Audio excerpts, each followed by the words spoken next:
Alright, let's give it another shot.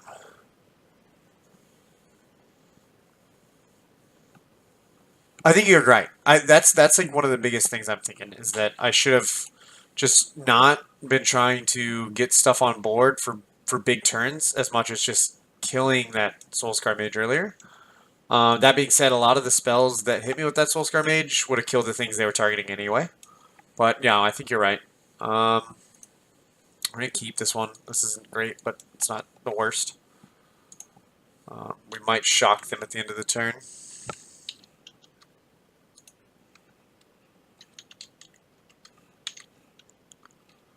Alright, so this looks like red-black yet again.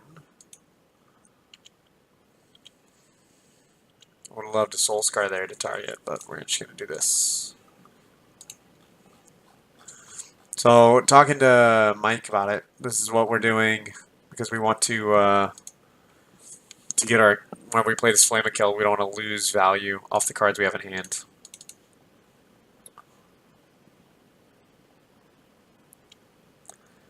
I mean, yeah, I guess that's fine. So we could just keep the shocks in, right, for their Soul Scars. And maybe the cuts just aren't as important. Oh, man. Okay. I don't know. That might be the thing is maybe I'm bringing a cut and I shouldn't be bringing a cut. That's probably like the big shift. Is that if I'm bringing in cuts, I'm actually slowing my CMC down as well as in a way to interact with the uh, the soul scars for my opponent.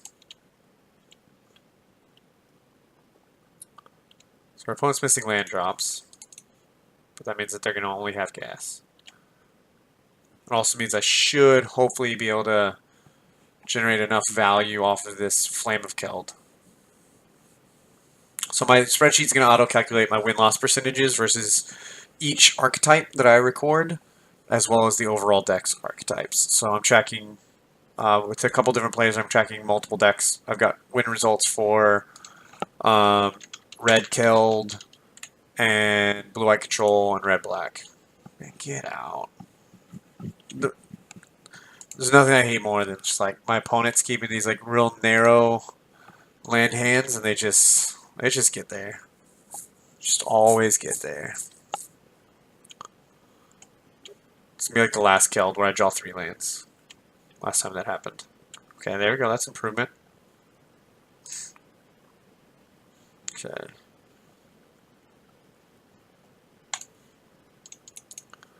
Alright, this is gonna at least slow the opponent down.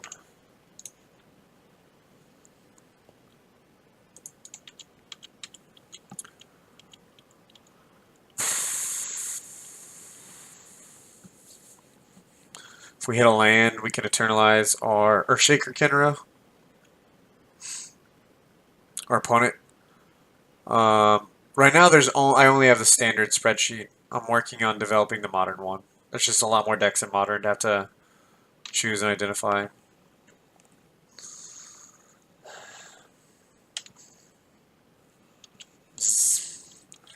I hate this game sometimes. This is just the worst. So we take 4 and go to 4. Give me a land now. Now is when I want to draw the land. Alright. So we have 4, 8, 9. Actually, I don't want the land because it's going to be 1 short.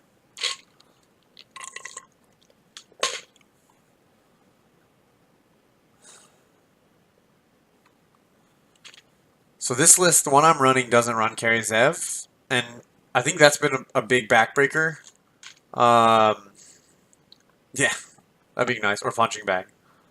I think the backbreaker has been every time I played against the red deck or the red-black deck, beyond the fact my opponent's got 2 lands and all castable spells, has been Carry Zev just like stone walls when they want it to.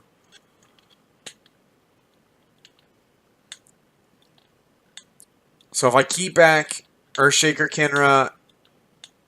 No, I was thinking that, like, if I make the 4/4 an attack, then they hit land, they almost definitely have a Goblin Chain Whirler in hand, and I'm just dead. So is attacking a Bowmat, sacking... I think it's Kinra, bring back Kinra, Carry Zev can't block, attack with this Kinra, and then I can go block, block. I take 3, die to a Chain Whirler. So I die to a Chain Whirler kind of regardless. But I get to hit with 4 and have a better body back. So I think I attack with the 2/1 because its damage is doubled anyway. Right? So if I attack with...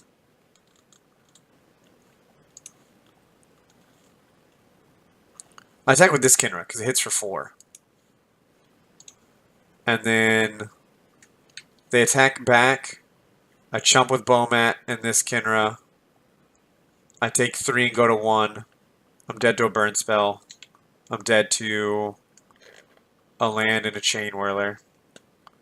I'm dead to another Lava Runner. Dead to like everything. But I don't think I'm winning the game if I don't take advantage of this Keld trigger.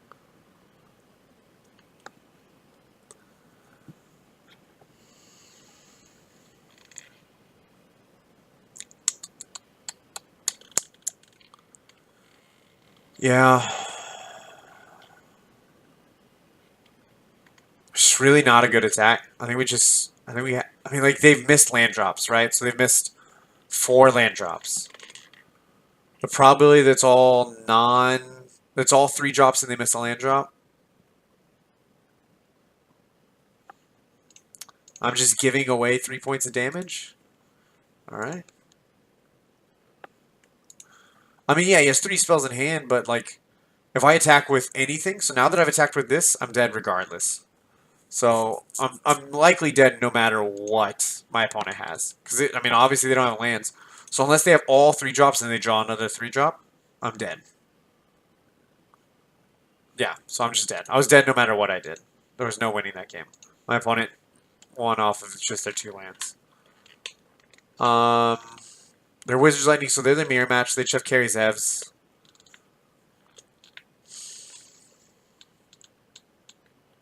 Which makes me not care for Bowmats as much. I want these Abrades. Oh, these Chandra's defeats, actually.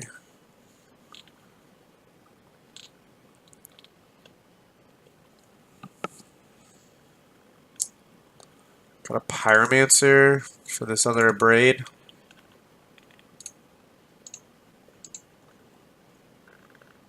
And then these Hazarets, maybe? Like, I don't like these Pyromancers at all. Not if they're playing Chain Whirlers.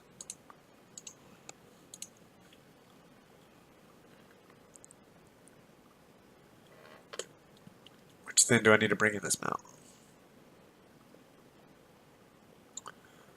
I think in the mirror match, like, resolving a Flame of Keld doesn't matter as much.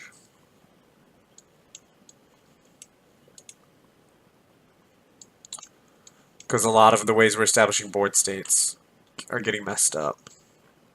So maybe I can go to 2 Flame of Kelds and bring in this land so I can make sure I hit the Hazaret.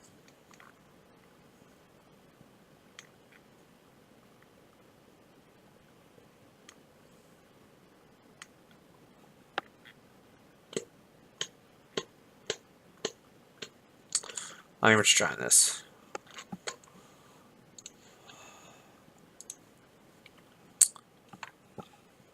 Unlike my opponent, I will not keep the 1-lander. This 1-lander I might keep.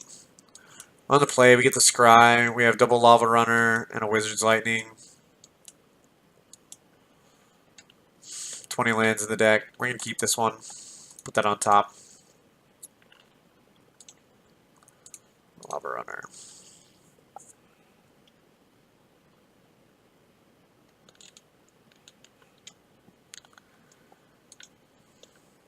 Yeah, the problem is you just I like so you can try to be faster, but if you keep all these one toughness things in, they're gonna die before they've made enough of an impact. I think. Like you want cards that are I think more impactful overall. I think that's pretty important. So, all right, we're gonna shoot this lava runner. This will allow us to, if we miss a land drop, shoot their turn 2 play. Probably carry Zev. So they're keeping a lightning strike back. So we could shoot them to get an extra 2 damage, but I'm going to hold a lightning strike and try to kill their next play. Because that's a lot more impactful than the extra points of damage will be.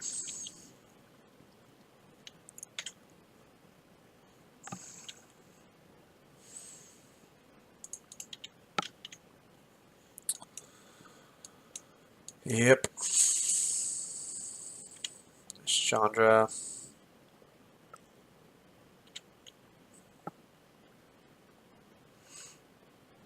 Yep. Give me a land so we can kill this Chandra. There we go.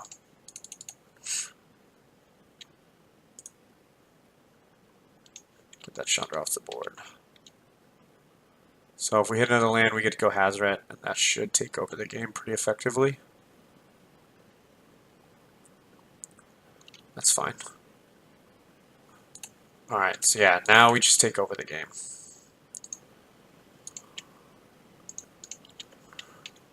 Cool. So that's what we wanted. Alright. They're bringing in Chandras. They don't have very many 4-drop slots, so I don't think we really have any use for Karizev's expertise. I think this is still right. I think this is the right setup.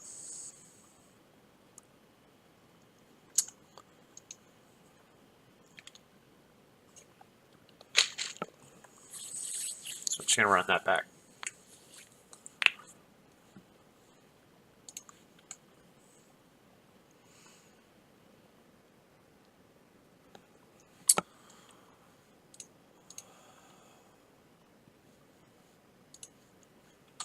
Alright.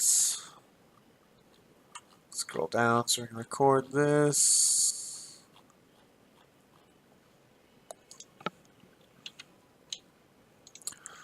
My opponent is Elialo.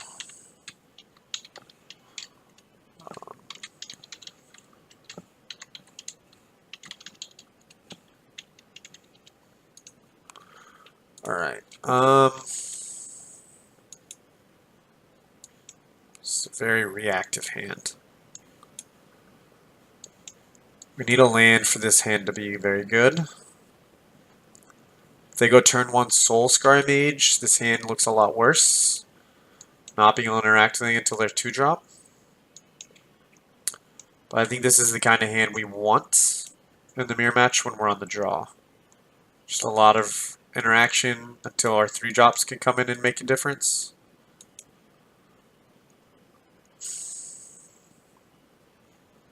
Right, so like, if this was my 6 and I took out any card but a land, I would keep that 6.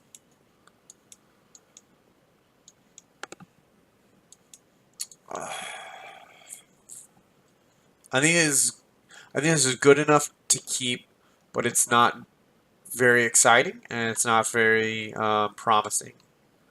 But I don't think it's bad enough to mulligan it. Yeah.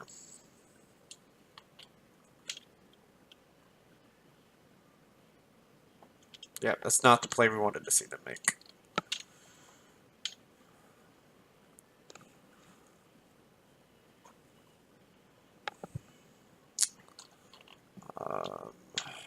Now if they're not making a turn 2 play, that's fine. Okay, that's good. So we're gonna just leave ourselves the ability to interact with their turn 3 play. And then, so if they go like land Crasher, we get to abrade it, untap Lava Runner, Wizard's Lightning, the Soulscar Mage, even if we don't hit a land drop. And so we can leave them with an empty board state.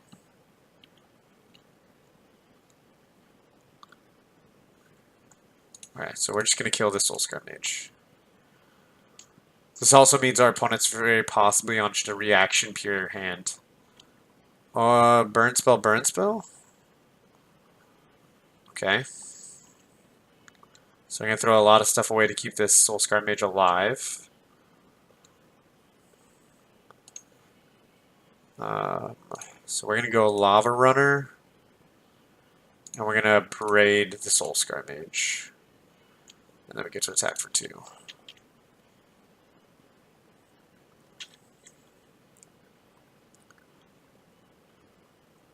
Chandra plus... Oh, okay. So we're just going to go Crasher. We should have gone Chain Whirler. That was a mistake. I was thinking we want to be able to kill this Chandra, but that would have done it for us anyway. Oh well. That was a mistake, but we'll be fine.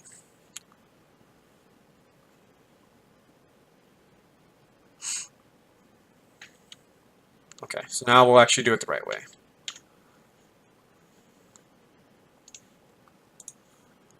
Does 1 damage each opponent, each creature, and planeswalker they control.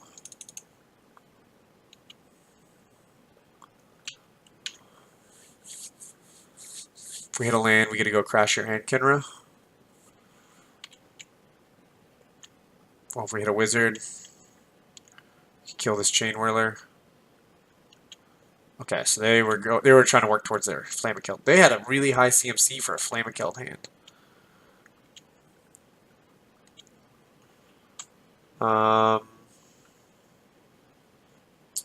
So we're going to Wizard's Lightning this Chain Whirler just to get it off the battlefield now.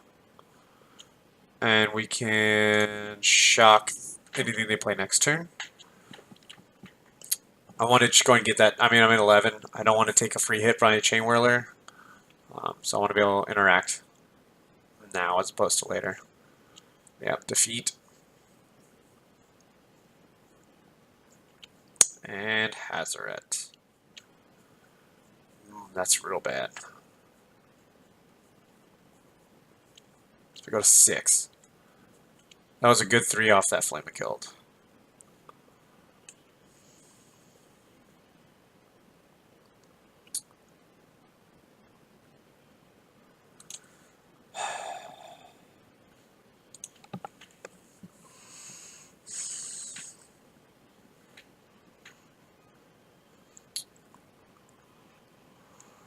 So we just have to go Kenra and hope that we can chump block.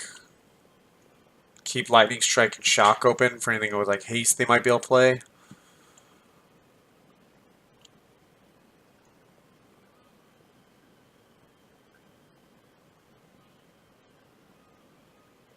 Yep, so we take 4. Okay, that's fine. So we're chumping here.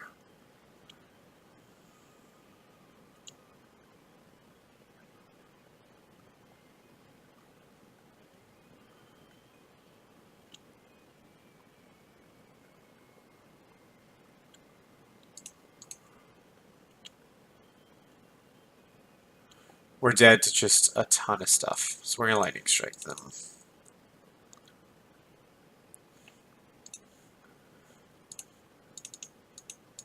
So we have to keep back this on-crop Crasher so we can chump block again. Don't know if there's any way we string together a win off this.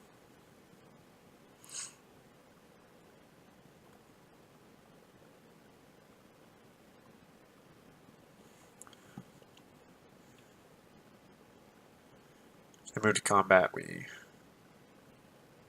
Wait. Oh man, don't slow roll it. Just throw the card. Alright.